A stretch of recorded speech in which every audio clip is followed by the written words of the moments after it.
Présidence malienne de la Confédération des États du Sahel. Un travail d'Hercule du général d'armée Assimi Goïta et de ses pairs pour démarrer la grosse machine AES. Tout commence à Niamey le 6 juillet 2024, à l'issue de la première session ordinaire du Collège des chefs d'État.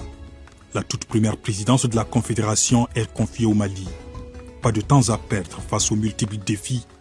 Place aux actions concrètes. Je sais qu'avec mes frères, les présidents Tchani et Traoré, nous ne dirons bientôt plus les populations respectives de nos pays, mais plutôt nos populations AES. Nous avons le même sang qui coule dans nos veines.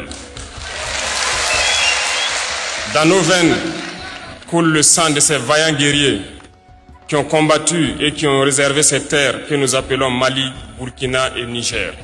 Le sommet objet de notre retrouvaille aujourd'hui est l'aboutissement de notre farouche volonté commune de reconquête de notre souveraineté nationale et de réhabilitation de notre dignité légendaire. Alors, que retenir du bilan de la présidence Goïta à la tête de l'AES? Son premier travail a consisté à l'adoption par le collège de la feuille de route de l'an 1 de la Confédération AES. C'est pour assurer une meilleure coordination des actions et le bon fonctionnement de la Confédération. Sur le plan de la symbolique, un logo officiel et une devise sont adoptés.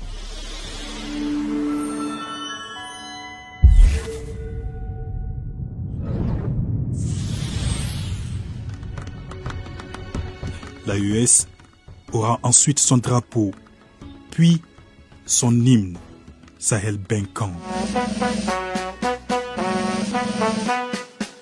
Hommage au peuple du Sahel, héritier des grands empires, porteur d'un temps nouveau qui annonce liberté et progrès sous l'étendard. Pour la libre circulation des personnes et des biens, l'AES a lancé en début d'année son passeport biométrique commun. Quelques mois après, suivra la carte d'identité biométrique commune. Parallèlement, le président de la Confédération s'attaque aux trois principaux piliers de l'AES: la défense et la sécurité, la diplomatie et le développement. Sur le volet sécuritaire, la force unifiée de l'AES, forte de 5000 hommes, est aujourd'hui une réalité. Les trois pays œuvrent ensemble à travers des opérations conjointes pour combattre le terrorisme et renforcer la sécurité régionale. Cela avec des capacités aériennes de renseignement et des équipements partagés, concrétisant une alliance militaire stratégique face aux menaces dans le Sahel dans un contexte géopolitique particulièrement complexe. Sur le théâtre, les succès opérationnels sont sans appel.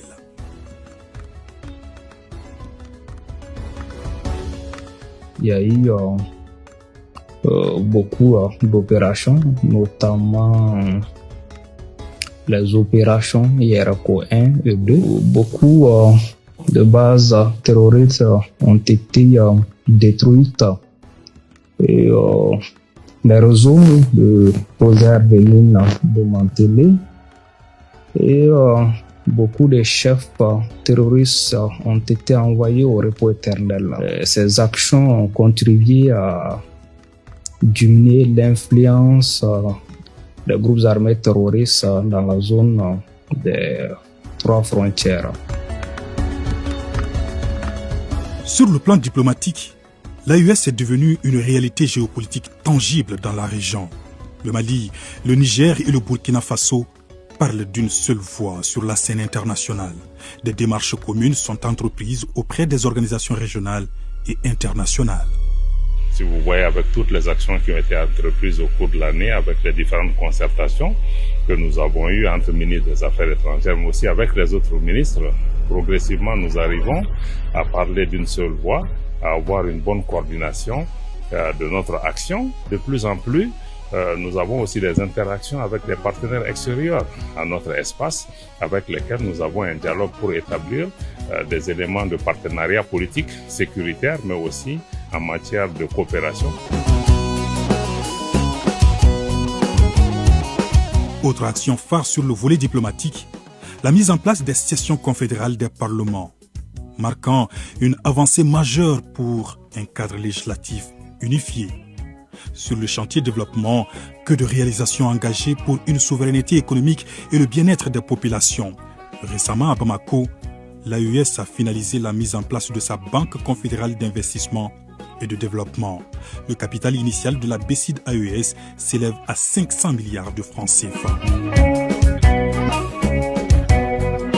C'est un grand pas qui est franchi à partir de cette banque, qui va être le fer de lance, qui va permettre de financer tous les gros investissements structurants, permettre donc au secteur privé de nos 3 États d'avoir en tout cas le meilleur espace physique, en plus de l'amélioration du climat des affaires, pour développer les synergies, développer en tout cas les activités, pour que nous ayons des champions, nous ayons des multinationales qui pourront même exporter leur expérience au-delà de notre espace.